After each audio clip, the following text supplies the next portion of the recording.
For this video, I'm going to walk you through a few more gas laws, including Dalton's law and Graham's law, and we'll see how Dalton's law can be used for water displacement problems.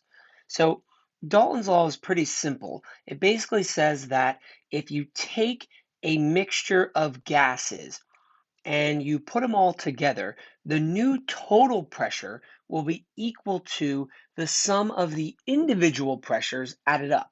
We call these individual pressures the partial pressures of the gases. So if you take all these individual gases with their own pressure, put them together, the new total pressure will just be the pressure of those gases added up together. So you can see that here in the picture. If you combine all of these gases, oxygen, nitrogen, argon, water, and carbon dioxide, and you put them together to make air, all you do is you add up the partial pressures of each of the gases together to get the new total pressure of the overall gas mixture. And as I said, this idea is very useful for something called water displacement problems when we capture a gas through water. This slide is just showing this idea behind Dalton's law. Again, if you have a gas that has a pressure of 2 atmospheres, another gas that has a pressure of 1 atmosphere, and a third gas that has a pressure of 3 atmospheres, and you take those 3 gases and you put them together, the new total pressure will just be all the 3 individual partial pressures added together to give us a total of 6 atmospheres. Okay, so that's all you're doing for Dalton's law is taking the individual partial pressures of the individual gases, adding them up, and you're getting your new pressure for the new gas mixture. The technique of water displacement is very useful in the lab. It is very common to collect gas in the lab by this method. Basically, what you do is you do some kind of reaction here in a tube that's going to give off gas. All right. And it doesn't even have to be a tube like this. It could be a larger one tube, whatever. The key is you're doing some kind of reaction that gives off gas, and you are allowing that gas to go and bubble through water, and you're capturing it. All right. Usually you have something here that's filled with water, and as the gas enters, say this tube over here, it forces the water out and the gas starts building up here in this other tube. So basically you can determine how much gas was generated by a particular reaction. But the problem here is that you are passing this gas through water and then capturing it. So some of the overall pressure of your gas that forms is due to the water vapor because the gas was passed through the water, all right, in order to go into this tube to be collected. So you have to account for some of the pressure of the gas here being due to the water vapor. So what you do is you look up the partial pressure of water vapor at a particular temperature. You would need to know what temperature you were doing this particular reaction at in the lab, and then you would look up the partial pressure of water at that temperature, and basically you would subtract that value from the total pressure to get the actual pressure of the gas. Okay, so what you measure here in this tube, if you measured the pressure of the gas, which we're calling P total, that's actually the pressure of the gas plus the water. All right, so this total pressure here is due to the gas and the water because you passed the gas through the water. So if you want to find out the actual pressure of just the gas, you have to take the pressure that you find here and subtract away the partial pressure of the water. So you look up the partial pressure of the water at that temperature and subtract that away from your pressure that you're measuring here in this tube, and that'll give you just the pressure of the gas itself. So anytime you're doing a problem and it says that the gas is collected by water displacement or it's passed through water, you have to make the mental note that you have to do this correction due to the water vapor. Sometimes this is given directly in the problem. Sometimes you have to go back and look it up. So just be aware that anytime you're passing the gas through water, collecting it by water displacement, you have to make this adjustment by taking your pressure and subtracting away the pressure of the water at that temperature. Here is a list of some of the partial pressures of water at various temperatures. So you might need to reference this list in the notes when you're doing some problems here. All right, so you can see the temperature is given in degrees Celsius, and then it gives you the partial pressure of the water in millimeters of mercury at that temperature. So you might need to do some pressure conversions here. It depends on the problem.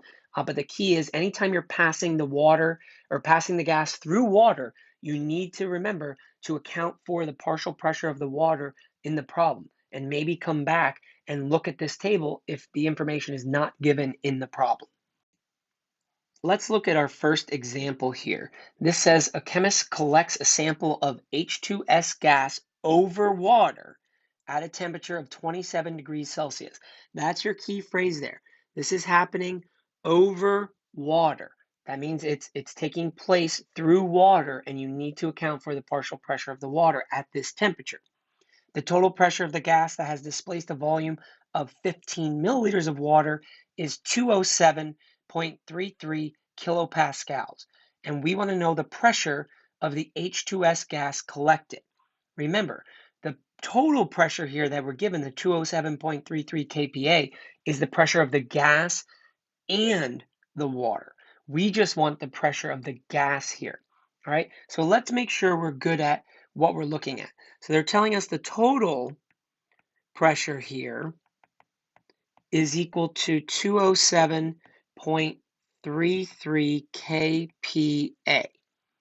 And we need to look up the pressure of the water at this temperature. So when you go and check the table at 27 degrees Celsius, the water partial pressure at that temperature is 26.7 millimeters of mercury. Again, that's at 27 degrees Celsius on that table. Okay, so we need to realize that the total pressure includes the pressure of the water here along with the pressure of the gas, but we can't compare these two pressures because they're in different units. So I'm going to convert this millimeters of mercury to kPa so then I can figure out the pressure here of just the gas itself. So I have 26.7 millimeters of mercury. We know that millimeters of mercury need to go on the bottom. We know that there's 760 millimeters of mercury for every 1 ATM. Millimeters of mercury cancel.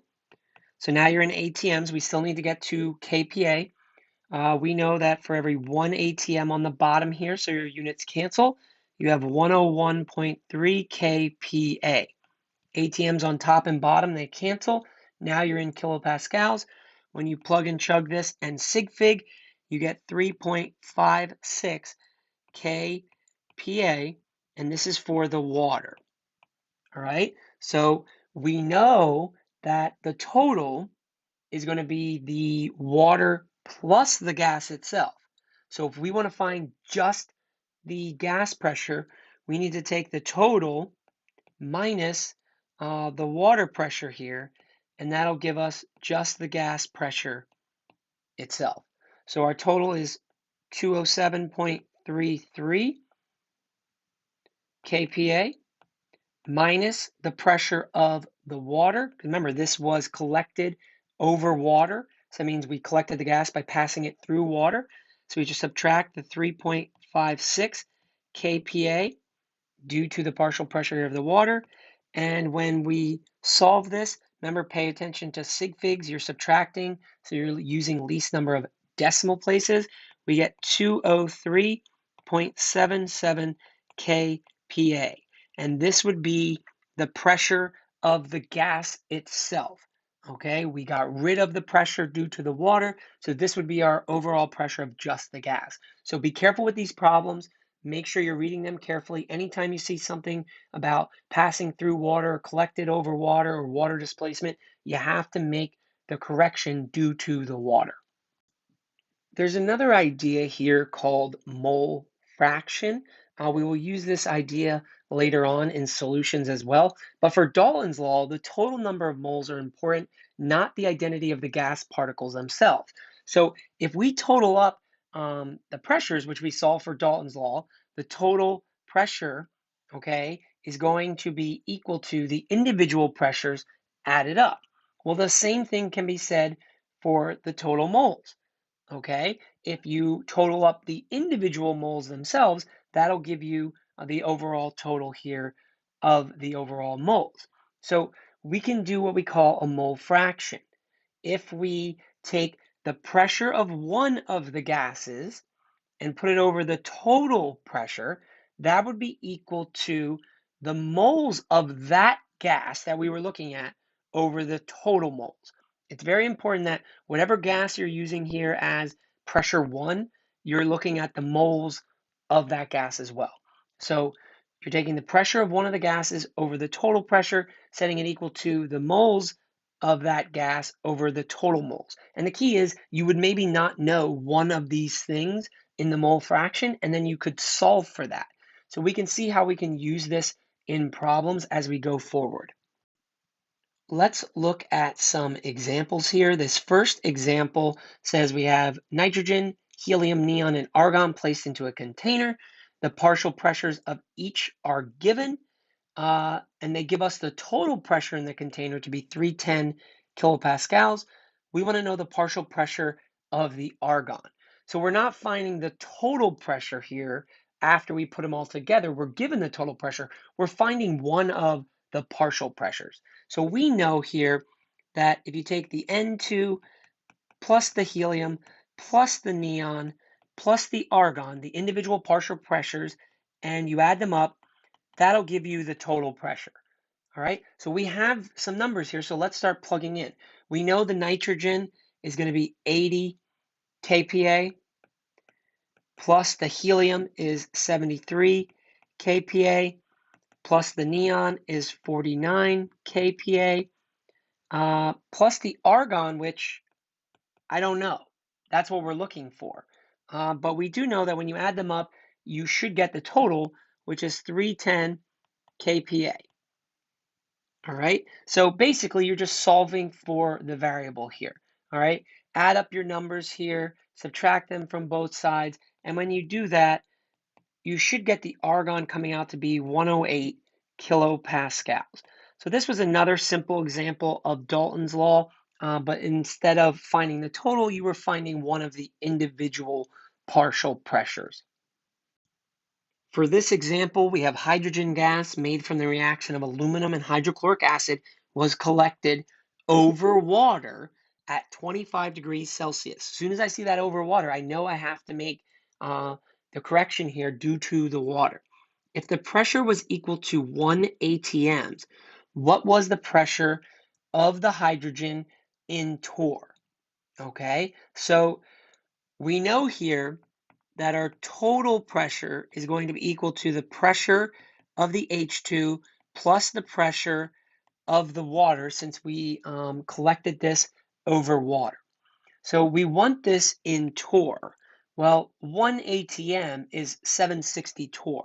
So our total here is 760 torr. So that's the total pressure of the hydrogen gas itself plus the pressure of the water. We're trying to find the partial pressure of just the hydrogen gas. So that's what I'm solving for here. And when I look up the pressure of the water, all right, at this temperature on the chart, it's in millimeters of mercury, but it's a 1-to-1 conversion here. So it's 23.8 torr. Okay, so we know the partial pressure due to water. We know the total partial pressure or total pressure here. We can subtract to figure out the partial pressure of just the hydrogen.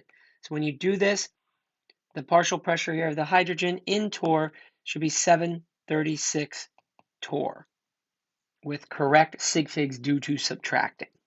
Okay, so make sure you're being careful with this. Watch your units here. It's just that we lucked out here that it was all kind of 1-to-1. This problem says the total pressure of a gas mixture is 1.20 atms. The mixture contains 0.10 moles of N2 and 0.20 moles of O2. And we want to know the partial pressure of the O2. All right. this is going to be where we would have to use that idea of mole fraction. All right. So if you remember, in order to do this, you need the moles of one over the total moles, and that's going to be equal to the pressure of that one over the total pressure here. So we need to see what we have and what we still need to find. So the question wants us to find the partial pressure of the O2. So essentially, we're solving for this one. That must mean we have everything else here. All right, so we should know the moles of that one. We should be able to find the total moles, and we should have the total pressure here. So they gave me the total pressure of the gas mixture, and they gave me the moles of the oxygen, but they didn't give me the total moles of the two gases. So I just quickly need to find that. That's pretty easy here. So the total moles will just be both of them added together. So it's going to be 0.1 plus 0.2. So we get 0.30 moles as our total number of moles. So now we can plug in. All right, we're doing this for the oxygen, so be careful. There's 0.20 moles of the oxygen over the total moles, which is 0.30 moles. And that's going to be equal to the partial pressure of the oxygen, which is what I'm solving for, over the total pressure, which they tell me is 1.20 atms. All right, so just realize here that because your total pressure has units of atm, that your partial pressure for the oxygen is going to have units of atm as well. The biggest thing people mess up on here is make sure that you're using the moles of the one you're trying to find the pressure for here. All right, this is the moles of the oxygen, so I'm finding the pressure of the oxygen. So you just got to cross multiply here and solve. When you do this, the pressure for the oxygen should come out to be 0.80 atms. All right, so this was just an example of how you could use that mole fraction to solve for a partial pressure. In this example, we have a sample of solid KClO3, potassium chlorate, heated and decomposed in a test tube. It says the oxygen produced was collected by water displacement at 22 degrees Celsius at a total pressure of 754 torr. The volume of gas collected was 0.650 liters. We want to calculate the partial pressure of O2 and the mass of the potassium chlorate that was decomposed. All right, so let's work on the partial pressure of O2 first. Before I do that, I really want to write the reaction here. It's going to be important because we are having this KClO3 decomposing, so I want to see what's going on. So I have this KClO3 decomposing and breaking down. But remember, this is a metallic chlorate undergoing decomposition. So if you remember back to your reactions, that's going to give a metal chloride. So KCl, when you do your symbols, charges, crisscross, it's KCl plus O2 given off. All right, that's what happens when you decompose a chlorate. You do need to make sure it's balanced. You'll need a 2 here, a 2 here, and a 3 there. All right, so that's the equation that we'll be seeing here. So we want to find the partial pressure of the O2. They gave us the total pressure, and since this was collected over water, we know the total pressure is going to be equal to the pressure of the oxygen plus the pressure of the water. And we only want the pressure of the oxygen. So we'll plug in what we know here. We know that the total was 754 torr. We're solving for the partial pressure of the oxygen. And when you look up the partial pressure of water at this temperature, it is 19.8 millimeters of mercury. Between millimeters of mercury and torr, it's a 1-to-1. So it's 19.8 torr at that temperature. So all you have to do is subtract away the partial pressure of the water here, and the partial pressure of the oxygen is going to be 734 torr with correct sig figs when you subtract using least number of decimal places. So this is your overall answer here for the partial pressure of the O2. But now we need to figure out the mass of the potassium chlorate that was being decomposed here. So we have to take this a little bit further. So right now, in order to find the mass of KClO3 that was decomposed, the only thing we know is the pressure of the oxygen gas that was formed. All right, so we know something about one of the products here, so we're going to have to use that information in order to get the mass here of the KClO3. So you're going to need to do an ideal gas law problem. If we can use the volume and the pressure here along with the temperature, we could find the moles of oxygen that were formed. And then using stoic, we could kind of go backwards and figure out, well, how many grams of the potassium chlorate did we break down? All right, so we're going to need to use PV equals nRT. We just got to watch our units here. Our pressure of the oxygen that we found from the previous part was in torr, so we need to get rid of that. We had 734 torr was the pressure of the oxygen. We know that there's 1 atm for every 760 torr. Remember, in order to do a PV equals nRT problem, you need to be in ATMs. So when I solve for this, I get 0.966 ATMs. I also need to watch my temperature. We know that degrees Celsius plus 273 equals Kelvin. So 22 degrees Celsius plus 273 is going to equal 295 Kelvin here. All right, so write down the equation that you're using, the PV equals nRT, and we're going to plug in what we know and solve for what we don't know. So we found that the pressure here was 0.966 ATMs. All right, you must be an ATM for a PV equals nRT problem. The volume here, they told us in liters, which is what we want, 0.650 liters.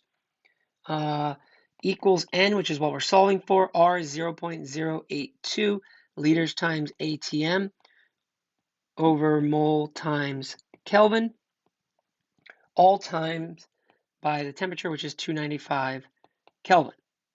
All right, so when we plug and chug this and solve for N, we find that the number of moles is equal to 0.0260 moles, and that's your O2. So now we know how many moles of oxygen gas formed. So we can kind of work backwards here using stoic to figure out what mass of the potassium chlorate did we essentially start with. So we have 0.0260 moles of O2. Once you're in moles, you can use your equation.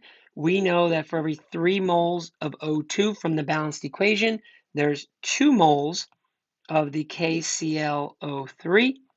So now we would know how many moles of potassium chlorate we decompose, but we want to know the mass, which is grams. So we keep going.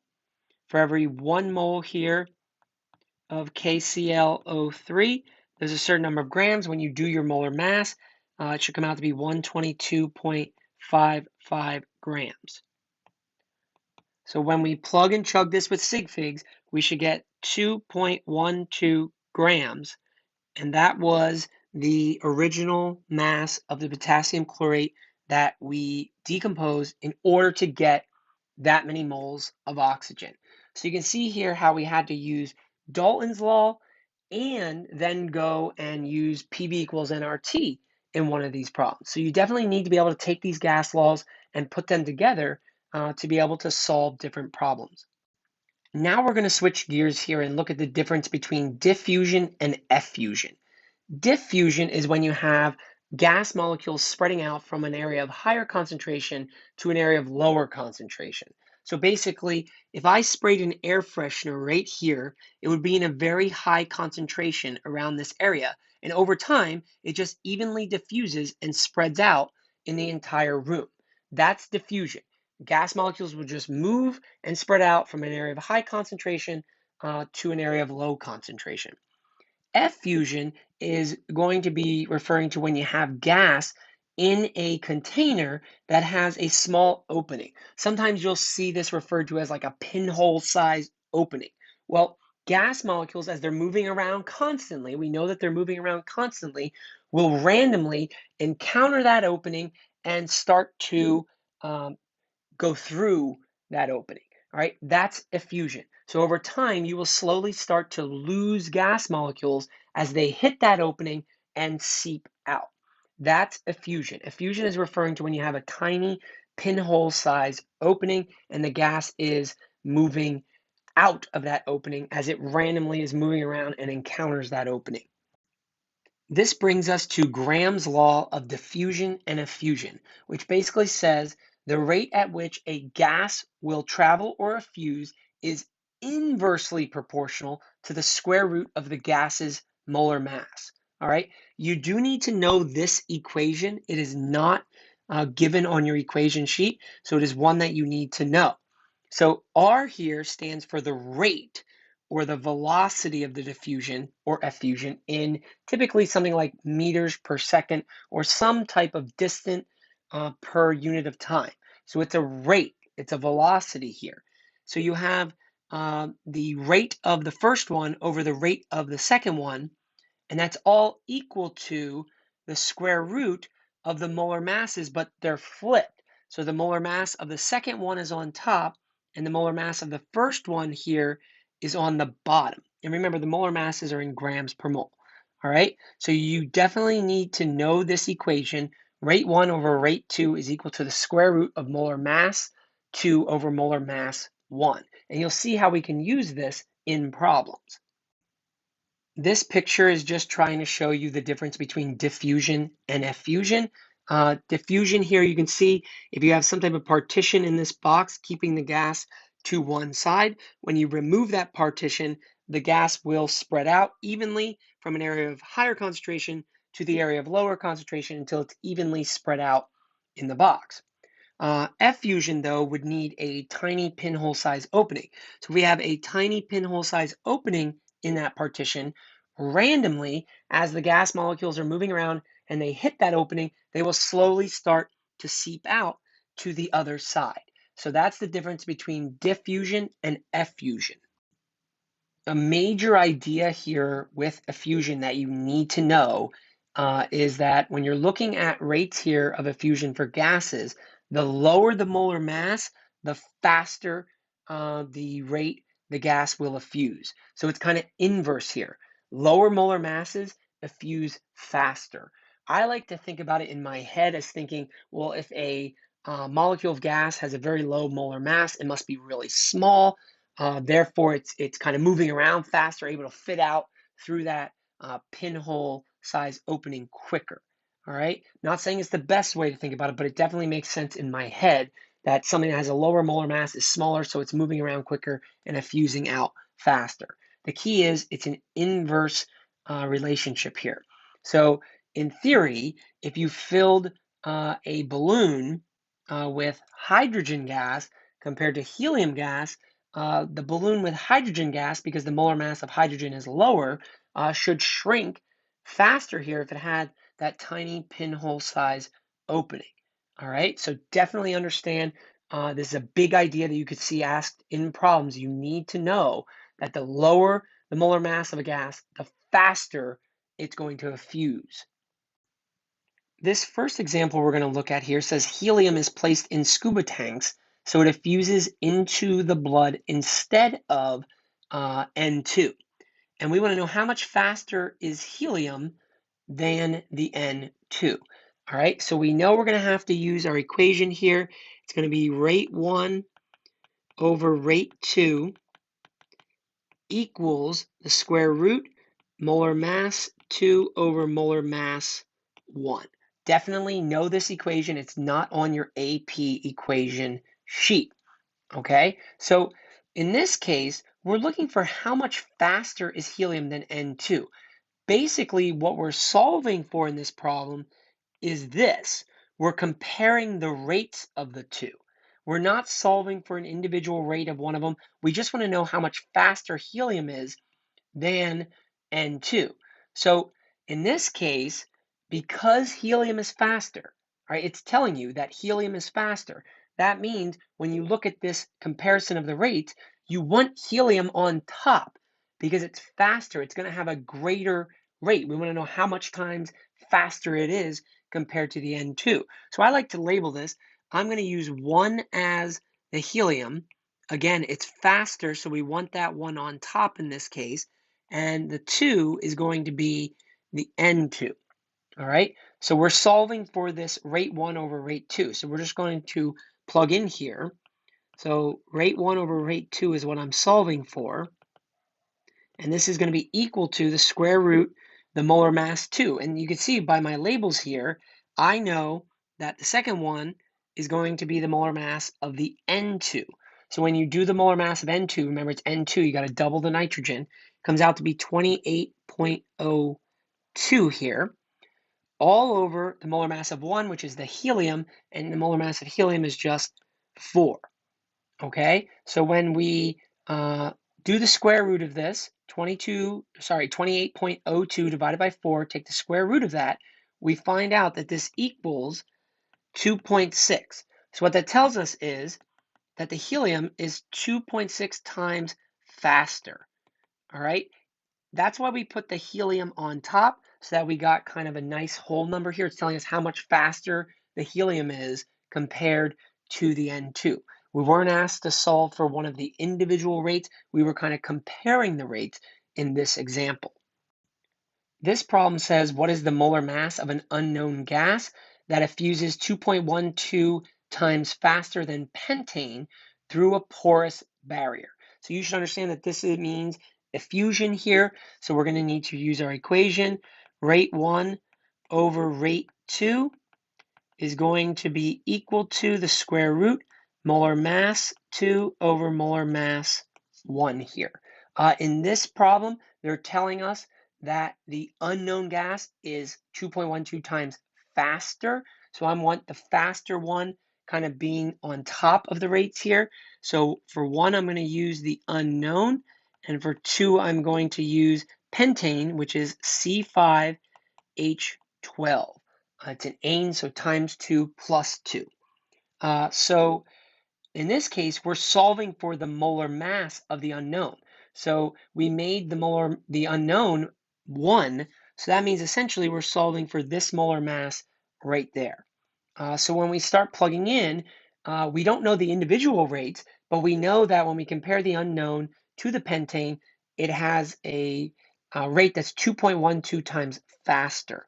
So that's going to be kind of on this side of the equation. That's your comparison of rate 1 to rate 2 is 2.12 times faster.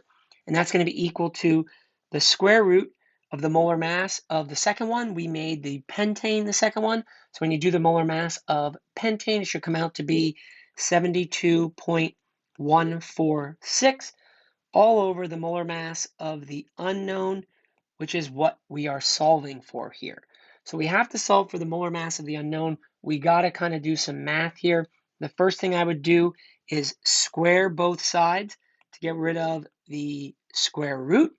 When I do that, I get 4.4944 equal to the 72.146 all over the molar mass here of the unknown. Then you just need to cross multiply, divide by both sides, solve for the molar mass here of the unknown. And when you do this, it comes out to be 16.0 grams per mole. Remember, this is a molar mass, so you should be in grams per mole here. All right, so you definitely need to be able to use this Graham's law and use this equation in problems. Now that we've looked at a lot of the math involving these gas laws, we need to look at some of the non-math stuff here. Some of these ideas are very important, and you see them a lot here every year on an AP exam. So you need to understand information here about gases not related to the math part. You need to understand the concepts here of this. So we're going to talk about the kinetic energy of gases. The kinetic energy of gases is directly proportional to the Kelvin temperature of the gas. If you wanted to find out the kinetic energy here, the equation is 1/2 mass velocity squared. You shouldn't need to use that equation. This is more or less for your reference, but the key takeaway here is this. Greater the temperature, greater the kinetic energy of a gas. The temperature and the kinetic energy are proportional to each other. So if the temperature goes up, the kinetic energy of the gases goes up. All right, so kinetic energy depends on the temperature. If gases have the same temperature, if gases are at the same temperature, they have the exact same kinetic energy. Don't fall for any traps here. I've seen a lot of questions on this. All right. The gases will all be at the same temperature, under the same conditions with the same temperature, and they'll ask about the kinetic energy.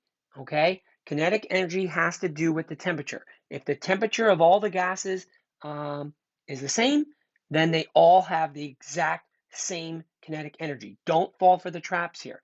Kinetic energy and velocity are not the same thing. Kinetic energy is relating to the temperature. Velocity is essentially talking about the speed of the gas particles. All right. So if you have greater temperature, you're going to have greater kinetic energy. If the gases are at the same temperature, they have the exact same kinetic energy. This is a big idea that you really need to make sure you understand. Now we're going to look at something called root mean square velocity. So now we're actually talking about velocity here and the speed of these gas molecules.